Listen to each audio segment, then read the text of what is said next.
Okay, so is everybody able to hear me? It's not that I was being, okay. All right, so the western part of the town, the entrance of the town is Wainscott, and the greens are the protected open space. You can see the cluster of the other colors are here focused right around Montauk Highway, between maybe Montauk Highway and the railroad tracks is the densest amount of development.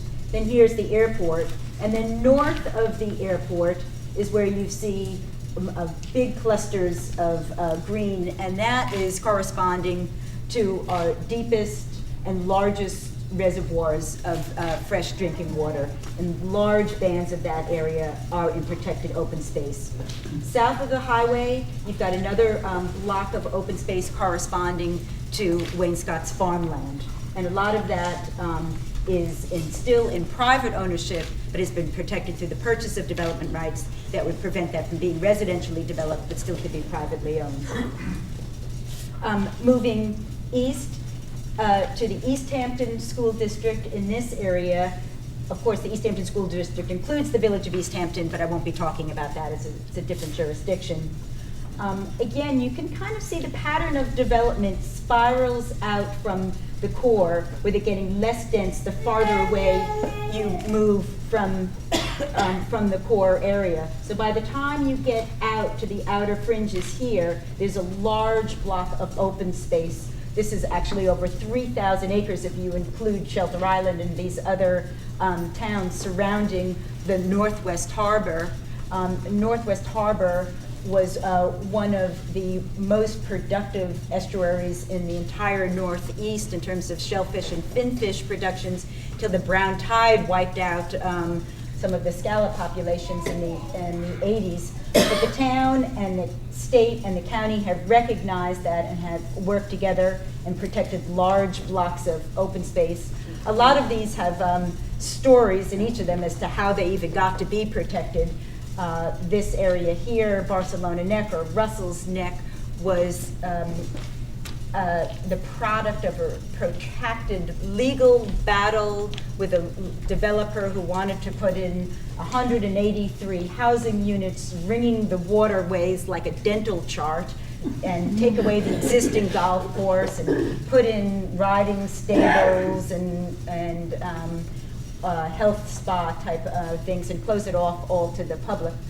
And similar to this Grace Estate property over here that's now in public ownership. Again, these all slated for development and to be closed to the public forever, and instead now they're all in the public domain in a large, big bulk. You also see other blocks of open space in the East Hampton School District, bordering this other main estuary 3 Mile Harbor, with a big block Sammy's Beach here on the north. You've got the Duke Harbor area in the middle here, and the Soap Hides kind of here in the headwaters. And then the largest block of protected farmland in all of the town is here very close to the East Hampton High School, and going over to Route 114 in this area, pretty much close to the village, close to the heart of the community. Moving further east, we've got Amagansett, and Amagansett is the geographic center, really, of the entire community. And you see that there's got miles of coastline, and Amagansett actually serves to provide and meet most of the town's recreational beach needs. We've got the Atlantic Avenue and the Indian Wells Beach, the Alberts Landing and Accabonac Harbor. These are a good number of our public beaches that are all served by the Amagansett area. You've got a large block of open space covering and corresponding to drinking water reserves, close to one of the largest population densities here in Springs. And again, another contiguous block of farmland here in the Long Lane area, and then south by Further Lane. Springs has the highest density of population, the lowest amount of open space, but it doesn't diminish from the open space that's there. Accabonac Harbor is a very pristine, highly productive harbor, a lot of open space surrounding it and protected. Also in the entrance of Hog Creek, and then on the other side of 3 Mile Harbor on the spring side.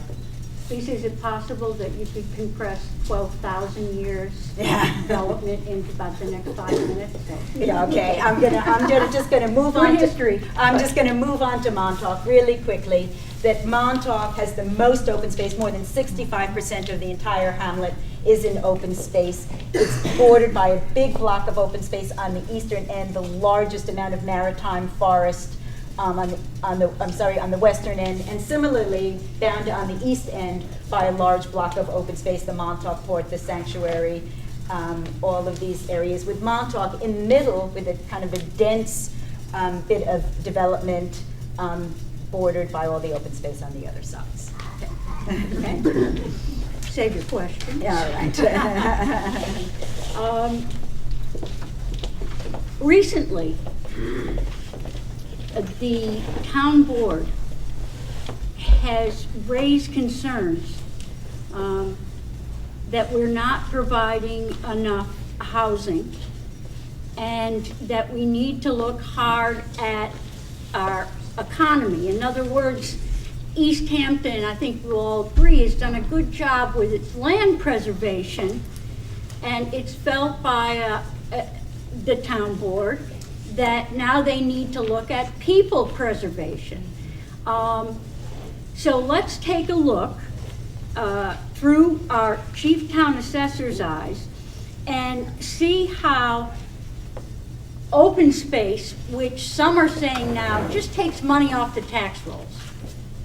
We need more development because development brings in property taxes and lowers our taxes. Is it true? Let's take a look. Jean Nielsen. Let me see, how many times have you been reelected there, girl? 6. I'm at the end of my 6th four-year term as assessor. Quarter of a century. Just a really short version of how I even got involved around this whole process. In the beginning was that, born and raised here, my family had a small motel on the old Montauk Highway, which is where I was born and raised. And as in the very early 80s, I started to become a little bit more enlightened about what was around Montauk and eventually the town. And I was really kind of shocked as a citizen at that point in time to find out that Montauk had a density for multiple dwelling zoning of 40 units per acre. And it was kind of shocking when you could look at a 4 to 5 acre piece of property and understand that you could get 100 or so units of motel units onto those properties, and it was just shocking. And then the piece of property next to ours, which my father had originally owned, was a beautiful 5 acre piece. It had 11 units, had a little cottage and a main house on it, a beautiful pond, which was one of the 2 ponds that named Twin Pond. And the developers came in and they originally came to the planning department for, I believe, 104 units on that. They were going to cover up the pond, they were going to fill it in, and they did topographically change the property. So I started to become a little bit more observant of what was going on. And eventually our family and a few of the neighbors started a lawsuit against this type of development that I believe was a major land use change for our community and part of what became the 1983-84 master plan. There were 1,000 condominium units that could have been planned along the coastline at that time, right? And it was coming in for development. So the old Montauk Highway was being targeted, and also, I think at that time, so was the East Lake Drive on the opposite side of the water. So what I did today, so here I am 24 years later. There were 3 topics that I told Deb that I thought I could just briefly touch on. She wanted me to take an example of something that has been preserved, tell you what the assessment was, what the taxes were before it came off the roll, and what it could potentially be, and how many kids. The second thing, and we'll eventually get to it, is the accessory apartment, the assessment, what it would add to the tax base.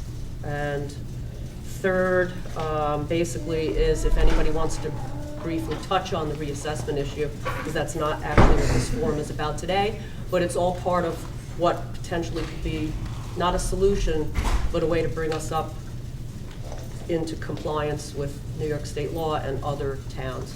And one of my colleagues is in the audience today, Jill Massa. My other colleague is Eugene DiPasquale, so there's 3 members of the Board of Assessors.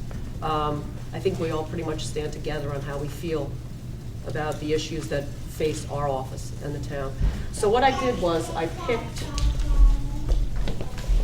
a piece of Springs, which I thought was appropriate.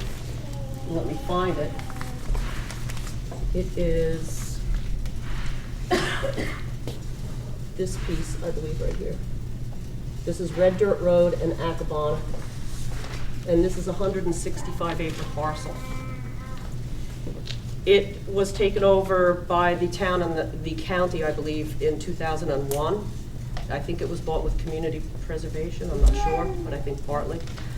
So at the time that it came off the tax rolls, East Hampton assesses not at 100% of market value, so we assess at a fraction. Our fraction today is less than 1%. So when I talk numbers about this, it's going to sound shocking, but it's not if you apply the factor. The assessment on the property was a little under $60,000 as open space. When that came off the roll, in this year's taxes, I didn't want to go back through the 9 years, there's no point. In this year's taxes, that preserved parcel, sitting as it is today, has not collected $68,000 in taxes for the town total. So my idea behind it is, what's the best value for the town of East Hampton? Is it to build out or is it to preserve? So in this case, we didn't lose or take away a lot of money from the town or the school. And I talked to Marguerite Wolfson and Deb, and we went over the zoning for this property because that's not my expertise. Marguerite, planning director. Marguerite and I and Debbie, we all kind of agreed that, well, Marguerite was firm. It's zoned 3 acres there. It would garner 47 homes if built out. And I figured a value range in this market today with the 3 acres, some of even that acreage being either in scenic easement or preserved, or the way it's set up, you can't build. I don't know what the lot, the lot size would be, but I figured a modest house of like 2,200 square feet on a 3-acre parcel, and then a maximum of like 3,200 square feet would be between like $1 million and maybe $1.4 million or $5 million. So the numbers I used were based on the middle ground, so I used $1,200,000. And I figured that the total taxes that could be garnered today from the 47 houses is about $500,000 total. Per year. Per year. So out of that money, 70% of that would go to Springs School. We also discussed how many children. Deb said a half a child per household for all of them. That's Suffolk County numbers. Right, and Marguerite gave me numbers from Eric, a guy named Eric Shantz, I don't know where he. Planning department. Planning. And he said about 11.75 or 12 children would go to Springs School. So they would get about 70% of that tax bill, which is about $358,000 a year. But when I looked further into what it costs to educate a child at Springs School and then to go on into the 4 years of the high school, it's close to $300,000 per student to go from K to 12. So, in Springs, having a large block of the students, which I think is part of the issue of that school district and the accessory apartment issue, is why they're having such a struggle with their budget. So, and I don't think I believe the development of this, if it was to come full force, would eventually, in year 1, it might be okay, but I think eventually it would dip and take away, and it would be costing more and more and more to educate a student from that property. So we're figuring 12 children out of 47 homes. The majority of those homes most likely would be second homes. Okay. And over time, Tom Rule is handed to our office every single year. Well, you know, the town board did put legislation in, I don't know how many years ago, a couple of years now, 4, 5, About. for accessory apartments. And they offered up to come into compliance, I think it was 20 homes per school district or 100 units. They were trying to share it around equally. And I find that, in my opinion, as the assessor, there's been very little compliance with that. So we've already offered out the 100. And so my concern would be, and the rentals, the rents ranged, and Tom can hit on this a little bit further, an average of a 1-bedroom to a 4-bedroom ranges in the affordable rents for Suffolk County from $1,400 to $2,600 a month. And in most of our brains, maybe that's like not so affordable. I don't know, you know, I do rent a building myself, and, you know, when you think about it, $1,400 for a 1-bedroom is substantial. But that's what our affordable numbers are. So, and I left it over here. No, I have it right here.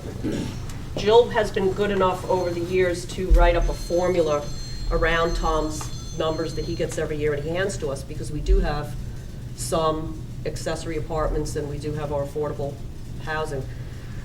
So an average 1-bedroom would garner an assessment of only $750 in assessed value, and it would only garner about maybe $860 a year in taxes for that apartment to be added onto the tax bill. And when you think about it, if that apartment has 1 child or 2 children going to the school, that $860 and 70% of that goes to the school is far less than what it's going to cost to educate that child in an accessory apartment. So that means the rest of the taxpayers in that district have to pick it up.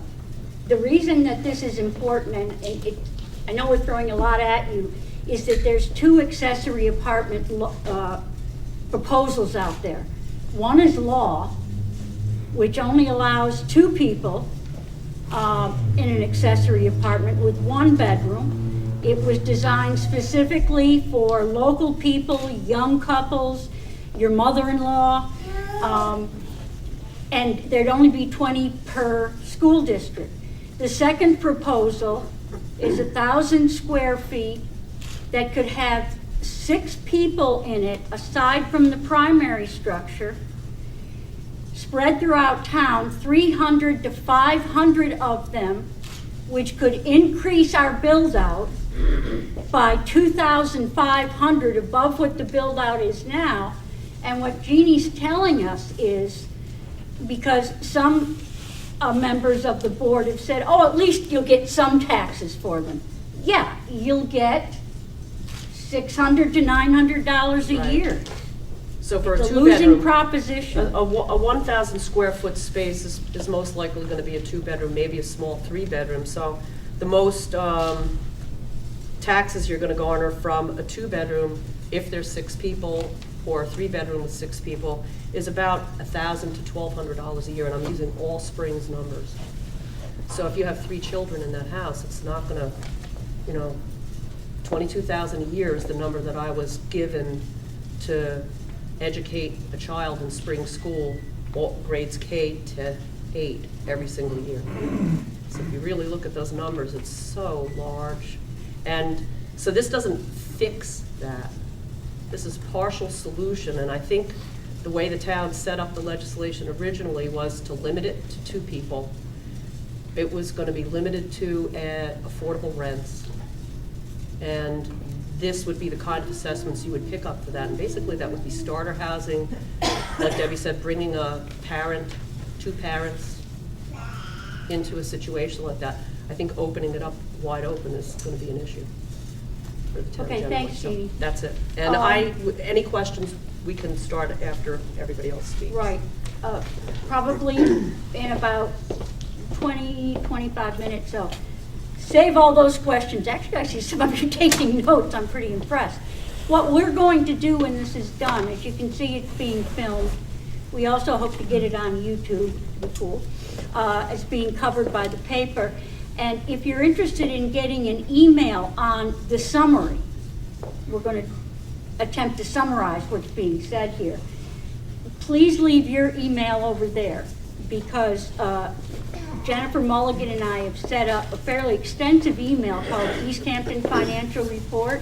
Goes out to 3,000 people in East Hampton. If you're not on that list, you should get on the list. It's an update summary of land planning and what your property is worth and how we can protect this area but still grow. And it's a monthly report, pretty simple to understand.